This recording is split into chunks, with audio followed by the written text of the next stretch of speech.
বাংলাদেশ থেকে যুক্তরাষ্ট্রের বাজারে চলতি অর্থবছরের প্রথম ১১ মাসে $৭০৯ কোটি তৈরি পোশাক রপ্তানি হয়েছে। এই রপ্তানি গত বছরের একই সময়ের তুলনায় ১৭% বা $১০৩ কোটি বেশি। চলতি ২০২৪-২৫ অর্থবছরে জুলাই-মে সময়ে যুক্তরাষ্ট্রসহ রপ্তানির শীর্ষ ১০ বাজারের সবকটিতেই বাংলাদেশের তৈরি পোশাক রপ্তানি বেড়েছে। তার মধ্যে ৬ বাজারে রপ্তানি বেড়েছে ২ অঙ্কের বেশি।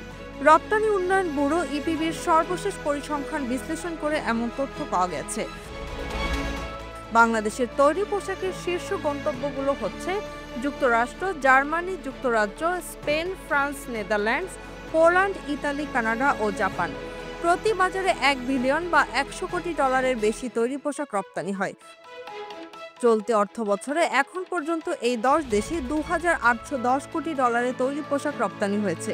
এক্ষেত্রে প্রবৃদ্ধি ১০.৫%। মোট তৈরি পোশাক রপ্তানির প্রায় ৭৭% গন্তব্য এই শীর্ষ ১০ বাজারে। চলতি অর্থবছরের প্রথম ১১ মাসে এই ১০ বাজার সহ অন্যান্য বাজার মিলিয়ে মোট $৩,৬৫৬ কোটি তৈরি পোশাক রপ্তানি হয়েছে। একাধিক তৈরি পোশাক রপ্তানিকারক জানান, দেশের অভ্যন্তরে নানামুখী চ্যালেঞ্জের মধ্যে শীর্ষ বাজারগুলোতে যে প্রবৃদ্ধি হয়েছে তা সন্তোষজনক।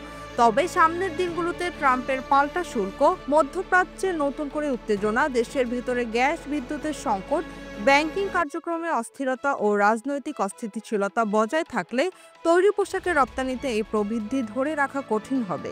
Z news, Dhaka.